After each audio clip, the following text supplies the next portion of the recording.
So, okay, KJX, kamusta kayong lahat? At check lang natin to. So, BTC, so sa Telegram natin kagabi, nag-TA tayo, no? So, ito yung sinasabi ko na TA natin sa ating Telegram. So, sabi ko dito, may trend reversal pattern na possible, no? Parang lower highs na after ng peak sa 107K. So, yun yung nakita natin na lumipad, di ba? Sabi ko dito, pero hindi pa confirm yung pinaka-breakdown ng 80K. Sabi ko dyan sa kanila. So, kung mabutas yung 80K, next strong support natin around 76 and 72K zone. Pero kung makarecover at ma-break si 88K, possible mag-retest yan ng 96K to 100 level K. Okay? 100,000 USDT. So, sabi ko, ang BTC support and resistance natin is 80K. Okay? Resistance, support 80K and resistance is 88K. So sa Pi Network naman, kung titingnan nyo, 0.75 ang ating major support hanggang 0.72. So ang resistance natin kay Pi Network ay 0.88 and 1.10. Okay? So yun yung resistance. Ngayon, sabi ko, may possible scenario. Ano yung possible scenario? Possible scenario nito, kung hindi makuha yung 80K na support, no? Possible mag-bounce yan sa 81,600 to 82K. So, ayan yun. So, pwede ka mag-SL dito ng 79.9K. So, baba mo na lang leverage mo. Huwag mo na lang sundin to. So, yun yung sinabi ko kagabi. So, pwede ka mag-PP ng 85K or 82, 87K. Siyempre, yung 85K pa niyan, suntok sa buwan pa yan. So, titingnan mo. Ang ginagawa namin dito sa grupo, sa mismong Telegram natin, 20% pwede ka na mag-TP. Parang ito, kung titingnan nyo yan, saktong 81K, nag-long position tayo, so 19%, umabot yan ng 22%, so nag-TP na tayo ng 22%. So maglo-long, sabi ko, entry ng long, pag na-break ulit si 85K. Yan yun, okay? So yan yung sa Telegram natin.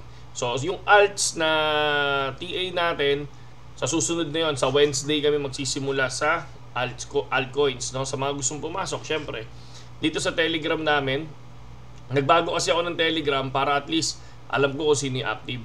So dito sa Telegram namin, 21 pa lang kami, bagong Telegram. So ano ba yung kailangan nyo para makapasok sa Telegram? So gamitin nyo yung link natin sa BitGet or sa B2Nix, okay? BitGet or B2Nix, pwede kayong pumasok dito basta trader kayo, okay? So dapat may assets kayo, dapat mag-trade kayo kasi hindi pwedeng tambay lang dito, okay? Hindi pwede, no? Trader lang ang pwede, okay? So, balik tayo dito sa charting. So, ito yung tinitingnan ko dyan. Ito si 86 eh, oh. Kung tinitingnan mo, nag-bounce talaga siya ng 86 eh. Pero syempre, tulad ng sinabi ko, 20% take profit. Yun ang lagi nating advice, no? So, ito lang yung nakikita ko dyan. So, once na ma-break tong area na to, possible, lumipad ulit siya. Diba? Pero kapag hindi, kapag na-break tong ilalim, no, hindi rejected tulad nito. Sabi nga natin, once a break, dapat may candle dito sa ilalim. Okay? Pwede yan. Pwedeng bumaba hanggang 80K. Ngayon, kapag ang 80K nabasag, nako, yun yung inaano ko. Makikita na naman natin si 70. So, ayan. So, meron tayo naka-ready na 632 USDT. Nagtitrade tayo. Pero syempre, yung tinitrade natin, yung pinapakita lang natin is nasa $40, diba, yung trading. Pero pag syempre pag solo, iba yung solo, hindi na natin pinapakita yung solo. Okay? So next, bakit ba karaniwan, no?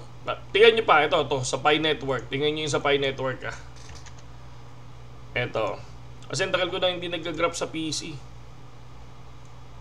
Tingnan niyo yung dati kong ginuhitan diyan, no, yung guhit bata ko. O yan. O na-break, o bagsak. Na-break, bagsak. Na-break na naman, bagsak. Ayan hanggang dulo na. Pi Network, hanggang dulo ka na Pi Network, di ba? So, ano lang yan, chill. So, sa ngayon, sinabi ko naman yung TA ko sa Pi. So, ulitin natin TA natin sa Pi is 0.75. Yung pinaka-support natin and 0.72. Resistance is 0.88. Okay? So, yun yun. Okay, bakit karaniwan, no? Nakikita ko, ang daming nasusunog, ang daming bumibili ng mataas, ganito, ganyan. Ang daming ganun eh. Kasi alam nyo kung bakit. Yes, tama yung nagre-research kayo. Tama yung nag-check kayo sa ibang mga channel. Pero lagi nyo tatandaan, dapat yung mismong pinapanood yung tao, inaaral nyo din. Okay? So, katulad nito, no? Kunyari ito, si Crypto Rover. Crypto Rover is isa to sa maraming followers. Kung titingnan nyo, 1.1M followers yan, di ba? Napakadami. Pero kung titingnan nyo yung mga ano nito, puro hype siya. No? Palipad na. Yan. Hindi pa tapos ang totoo 'yon, hindi pa naman hindi ako naniniwalang tapos na ang bull run, no? So para sa akin, bull run pa. So ito, Bitcoin is about to crash now. Breaking news, below 1.8 na si ETH. Pero kung titingnan nyo, lahat ng mga post nito, palipad si Bitcoin. Yan. So lahat inyo-news niyan, no? Tapos lahat inyo-news niyan. Pero magugulat ka, babagsak yung value, di ba? So, lahat ng mga possible na gusto niyang i-news, ibibigay niya at paulit-ulit siya doon sa news niya. Kasi itong mismong account na to, parang ginagamitan ng AI, nakaprogram kung ano yung mga pinopost niya everyday, no? So, ayan yan, ha? So, wag maniniwala basta-basta. Katulad nito, si Plan B. Si Plan B, masyadong mataas ang masyadong mataas ang pangarap ni Plan B. Kasi si Plan B, ang gusto niya is lumipad talaga ng 1 million si BTC, 500,000, ganyan 250,000. So nagpredict to ng 500k ang BTC ng June, no? Ako hindi ko sinasabing hindi ako naniniwala, pero napakasuntok sa buwan pa ng 500k ang BTC, di ba? So ayan, titingnan niyo, masyado silang alam niyo na, overhype, no? Pinapaliwanag nila as a professional. Pero kung ikaw matagal na sa crypto, maiintindihan mo yung sinasabi ko na kasi yung yung experience mo din paano mangyayari yan? Parang yung Pi Network, di ba? Ang dami kong sinabi sa Pi. Anong ginawa ng mga Pi warlords, mga Pi community? So, binash ka nila, no? Binash ka nila kasi hindi sila naniniwala sa'yo. Di ba? Kinumputan natin sila kung magkano lang yung magiging presyo ng Pi. Ayaw nila maniwala kasi naniniwala sila sa 4,000, 15,000, tapos doon sa 314,000 US dollar nila, 'di ba? Doon sila naniniwala Kumbaga kultong-kulto yung dating 'di ba? Kumbaga gino-Diyos nila yung coin, 'di ba? So, yun lang yun yung mahirap sa Pi Network community, 'di ba? Yun. Kumbaga ayan, katulad niyan. Ayan, maglalabas siya ng YouTube, subukan niyo panoorin. Magugulat kayo, mapapabili kayo kasi ang ganda ng mga binibitawan nilang salita. So, kapag bago ka, wala na, yari ka na dyan, no? Papasok ka na, papasok. So, ganoon din to si Mr. Crypto, no? Kung titingnan nyo, mga kahit pa paano, may followers yan. So, ganoon din sila, no? Puro hype, puro ganito, wala. Yun yung mangyayari sa inyo kapag wala kayong sariling desisyon. Katulad ako, nakilala ako bilang support and resistance no? Ibig kong sabihin, sa TA ko, lagi ako may support and resistance. Ngayon, pag kinuha ko yung support na yun at tinamaan yung support na yun, dahil 80% once na tinamaan yung support ko, minsan bumababa talaga yung value. Ngayon, kung napanood niyo yung episode 1 to 26, di ba? Lahat yan, umokay, di ba? Umokay sa support and resistance natin. Ngayong episode 28, kung titingnan nyo, yung support ko, sinabi ko, maglulong ako. Pwedeng possible entry. Kasi pwede naman talaga yung support mo, pwedeng mag-bounce kasi doon, pwedeng lumipad. So, nasa yun na yun kung anong gagawin mo. Basta importante, may cut loss ka. Kaya sabi ko dito, SL. Yan, maliwanag yung word na SL dapat. Kasi mauubos ka. Kasi kapag yan, dumiretso pa ilalim, ay biglang tawag dito, hindi umangat at dumiretso pa ilalim at hindi ka nag-cut loss, di ubos yung pera mo. Di ba? So, yun. Kumbaga, safe lang lagi. Ganun ako lagi. Ayan, katulad nito. Ang dami nagpi-PM sa atin. So, ayan, katulad ito.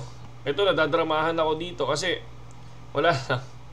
Nadadramahan ako sa ibang mga tawag dito, sa ibang mga member, no? Kumbaga parang, syempre, nagbago tayo ng Telegram. So, ang akin kasi, once sa may Telegram, mag-update ka o nag-trade ka. Ganun siya. No? Pero pag hindi ka nag-update tapos 3 days, wala ka sa Telegram, 4 days, 5 days, wala na, inikik ko na yun. Kasi ang kailangan ko dito, syempre yung community natin buhay. Di ba? So, yun lang yun, AGX. At saludo sa inyong lahat. Yun lang yung tingin ko. No? Sana iwasan nyo yung mga naniniwala kayo kung kani-kanino. Mas okay kung, yes, kung may mentor kayo, okay, good. Kung may mentor kayo. Pero, mas okay pa rin ang experience. No? Kaya lagi kong sinasabi sa inyo, maraming gustong pumasok sa crypto ngayon. Ang lagi kong sinasabi, mag-observe. Observe muna. No? Hihintayin mo yung bear market. Yes, sabihin natin, sige, pakita natin. So, BTC, no? Tingnan natin. BTC, naniniwala ka ba kay EGX na may bull market pa? Para sa akin, yes. Kung titingnan mo ha, sa graph na lang natin ng 1 month, yan. Ito yung 1 month natin, no? Sorry dyan ha.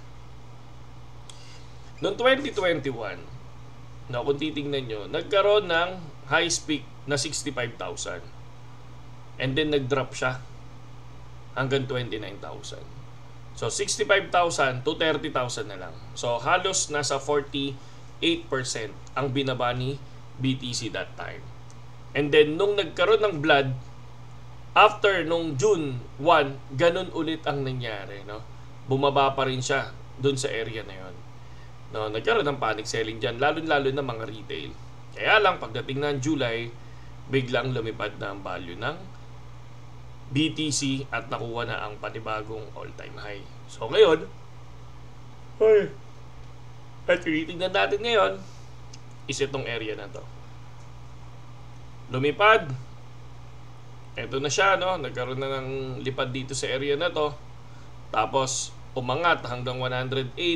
Umangat hanggang nasa 109. And then, nagkaroon ng drop. So, hindi natin alam kung hanggang saan ang drop nito. Kung sinasabi nilang 49,000, no? Ay kung sinasabi nilang nasa 45%, possible, umabot yan hanggang 67 or 65 or 67. Ba? Ganyan. So, parang yun yung nakikita ko So, pero syempre, pwedeng hindi naman masunod dyan. Pwedeng hanggang 75 bago lumipad. Parang gano'n Kasi ako, naniniwala pa rin ako sa bull run di ba? Pero tulad ng sinabi ko, wala na, trade na lang ako. Pero yung bibili ako ng token, hindi na ako bibili. So, goods na ako, no? Ano na tayo? Kumbaga, yung dating bumili tayo ng ETH ng nasa 2,300 at lumipad ng 4,000 at nagbenta tayo ng 3,100. So, sayang yan, laki na ng profit doon. Pero, nagbenta tayo ng 3,100. So, yun lang yun. So, ngayon, tabi-tabi na muna. Tabi-tabi na muna yung pera. Tapos, saka na, hihintayin natin ulit yung panibagong bear market bago tayo bumili. Ganun ako, bago ako bumili. So, yun lang naman, KGX, at saludo sa inyong lahat. At happy morning sa ating lahat.